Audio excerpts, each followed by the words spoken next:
What's going on, YouTube? It's your boy ATruckerNamedJay. Checking in, man. Welcome to the Life with Jay channel.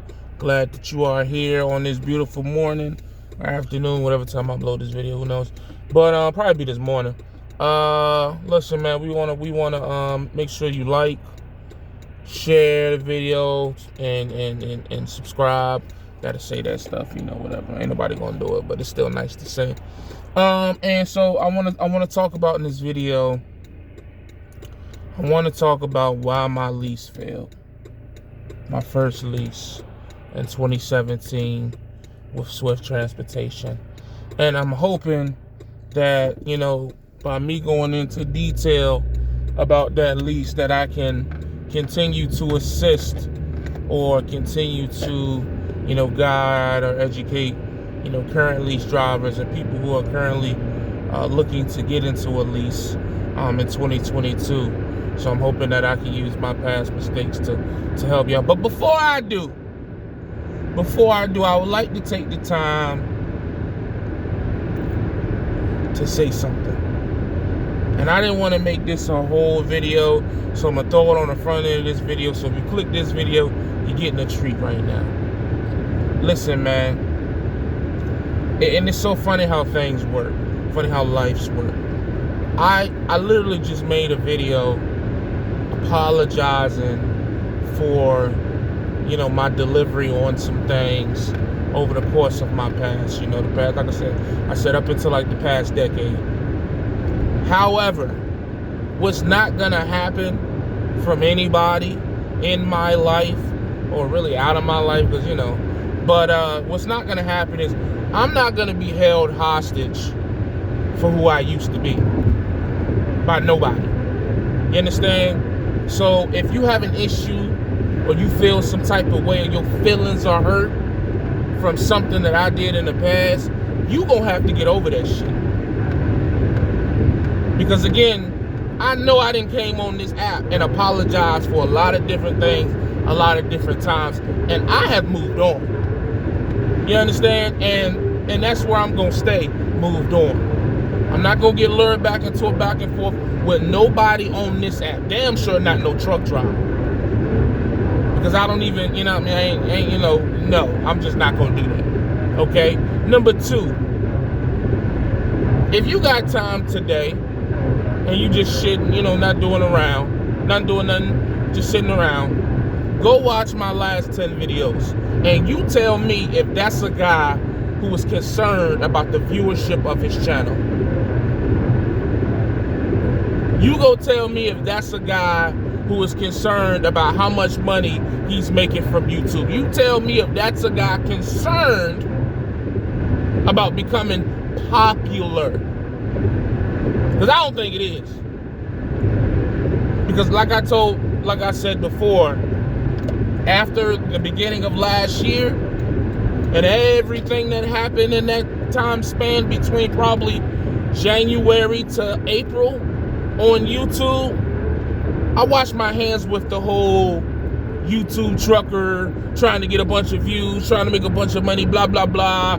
That, like, you know what I'm saying? That shit dead, fam. I buried that shit with my grandfather, okay? My YouTube and how I carry myself moving forward is strictly in a business sense. As a fleet owner, as a mentor to some lease drivers, not all lease drivers. I'm not no leasing guru. I'm just somebody who don't mind sharing my experience with somebody who's looking for some experience in regards to a lease or dealing with lease purchase.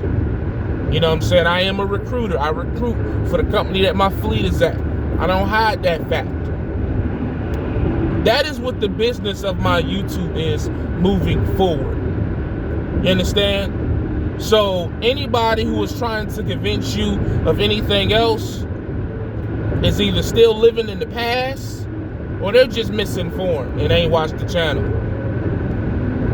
So that's just a message that I wanted to put out there to anybody who may think I'm a hater or who may think that I'm trying to, again, I'm not going to be held hostage for the things that I've done. I'm sorry it happened. I was younger, a little more mature. I didn't see the big picture for a lot of things. I did a lot of stupid shit. I don't know what you want me to say, but I'm not going to keep.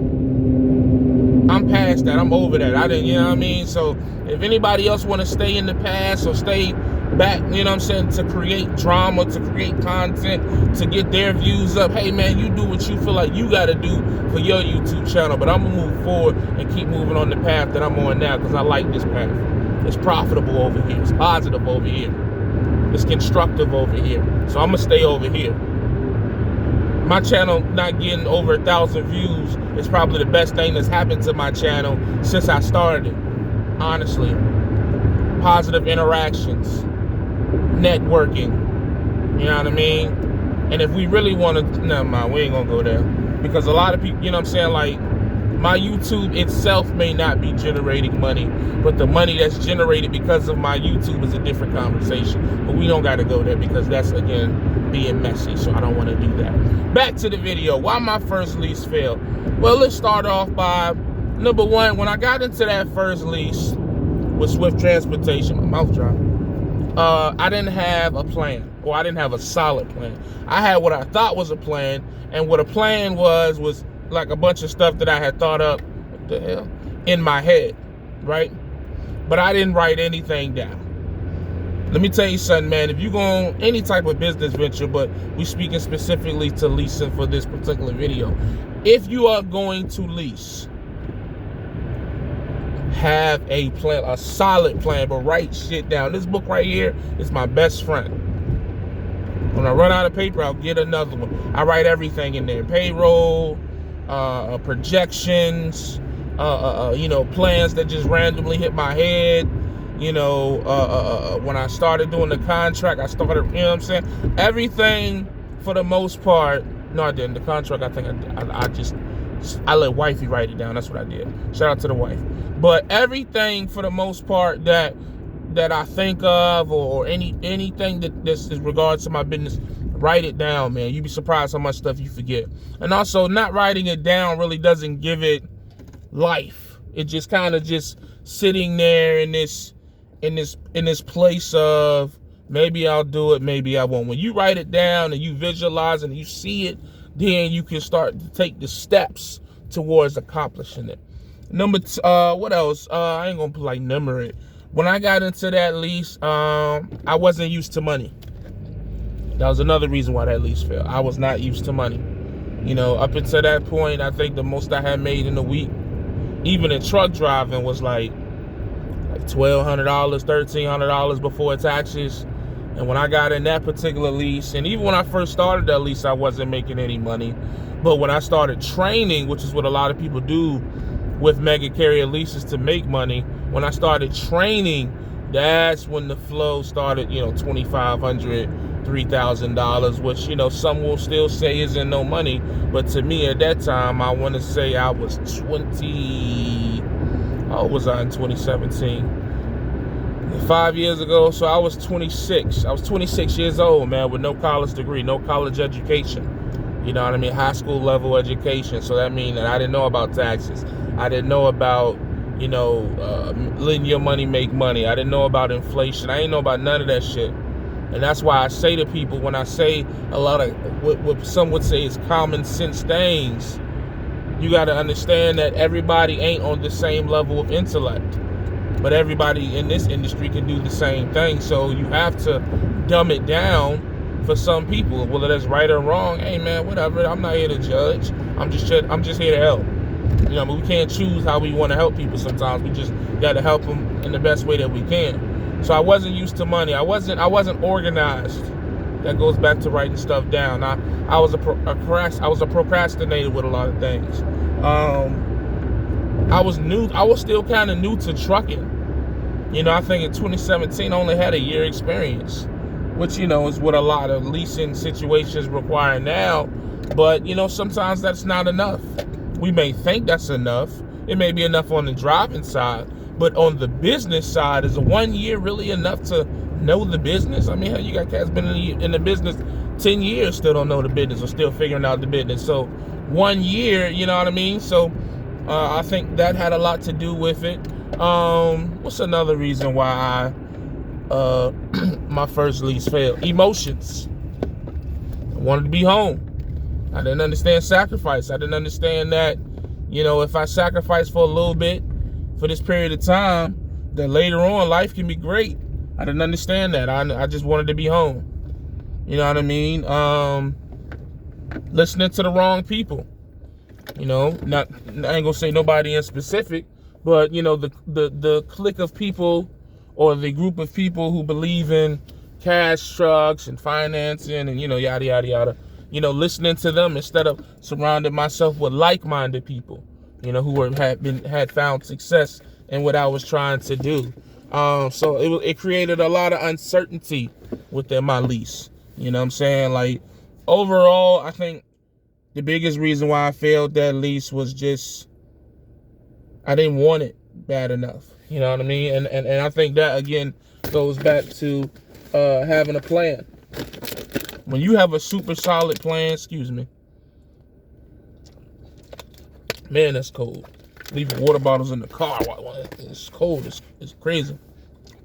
When you have a super solid plan on what you're trying to do, like you done wrote it down and you done wrote it out over, let's say a 4-year plan, 5-year plan, whatever, and you can actually see it and you can actually believe in it, it's just different, man. I don't know, because that's kind of where I'm at now, where with the plans that I got, at least for the rest of this year, I'm still working on my 2, 3, 4, 5, 6-year plans. Not that I have like goals as far as things that I want to do in the next 4 or 5 years, but I don't have like plans on how to do it yet. We're still in that process, but for the rest of this year, we already got shit written down. And so I can only tell you that when you have it like set, even like either setbacks is cool, failure, whatever that, but when you have a set, super solid plan, man, it ain't really nothing that's going to distract you from that. Nobody that's going to distract you from that.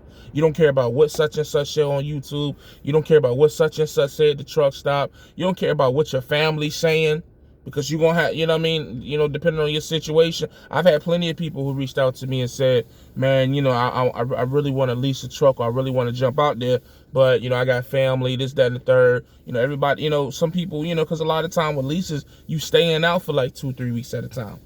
You know what I'm saying? I don't know too many leases where you can go home every weekend and be super profitable. You can make money, but you won't be maximizing that profit. You know what I mean? So, but, so that isn't a big deal, man. When it comes to film, you just gotta be focused, man, and disciplined.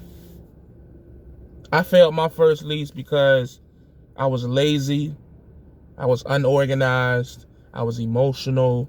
I didn't know what the fuck I was doing as far as the big picture. I didn't understand where that lease could have took me. I could have had paid off trucks by now. I could have had people working for me the same way I have, people work for me now, but I could have actually had titles, because, that's what everybody care about, titles. Oh, I got a title. Whatever. But, I could have had that title, you know what I'm saying, that is so, celebrated in this industry. And again, man, I don't want you to make my mistakes. You know what I'm saying? I'm not saying be like me by no way, shape, form, or fashion, because everybody can't do everything. And I understand that and I respect that. But what I'm saying is, if you going to jump into something as serious as a lease, I know that it seems that leases have been dumbed down and become like almost a trending thing to do versus an actual business decision. But you have to understand that it is a business decision. You should not be getting in a lease if you don't have a business account or EIN number. You know what I'm saying? If you don't even know how to begin to do your taxes, you might need to educate yourself on that before. You shouldn't be in the lease trying to figure out what you can write off.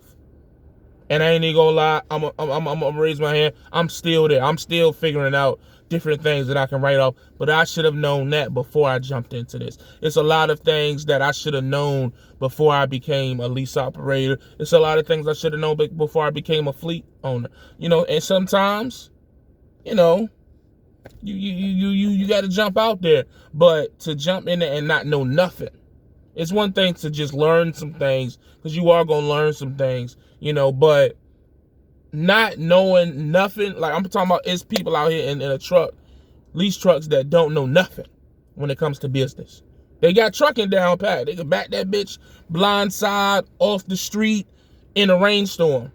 But when it comes to the actual business operations and accounting and this and that and this and that, they are clueless.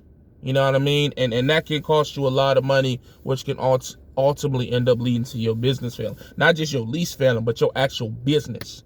Because when it comes to, let me tell you, when it comes to them taxes, and they come to, you know, boy, let me tell you something. I don't give a fuck how much you making. They coming for it all, bro. If you're not gonna take the time to go learn what you can write off and what you can, you know, can't write off and not get caught, like, you know what I'm saying? Or you gonna be wondering, I do my own taxes. Oh my God, bro. Whew. Salute to y'all, bro. The guys that do their own business taxes, I don't see how y'all do that shit. Maybe I'm ignorant to some shit, but no, sir. I'm gonna just pay. You know, I got a couple new CPAs I'm looking at. One is a female out of my local area. I know two people, one person that's used her, one person that knows her. So I've gotten good reviews, and I think she's charging right around $500. I guess that's the base fee. So, and then I got a more, let's call it highly respectable CPA situation, which is almost, I think they're like a firm. And, you know, somebody of a higher, you know, standing gave them to me their information, and, you know, they charge like $1,500. So, you know, but they say they worth every penny. So we gonna find out. You know, I'm leaning towards them just because, you know, yeah. But anyways, that's all I got, man. This is a long video. I'm sorry if you're still here. I appreciate you. I kind of went all over the place, but I'm just, again, doing my best to try to help my people, man. If you want to lease a truck, have a super solid plan. Don't let your emotions get in the way of business decisions. You know what you're doing, and yeah, man. I don't think, again, my first lease, you know, a lot of, you know, some people want me to come out here and say, oh, I failed that first lease because it was too expensive. The truck note was too high. And to be honest, that wasn't an issue for me. You know, that was a, you know, it just wasn't, you know, it was just me. And me not being fully prepared for what I got myself into. So, but that's what I got, man. I appreciate you watching. If you're watching this long, make sure, again, you hit the like, comment, share this to somebody who may be considering getting into a lease truck, and this may help them. Shout out to all 300 people that's gonna watch this video, and shout out to all the people who still holding on and got grudges, man. I pray God relieves your spirit from things from the past, man. Amen. I'm gone.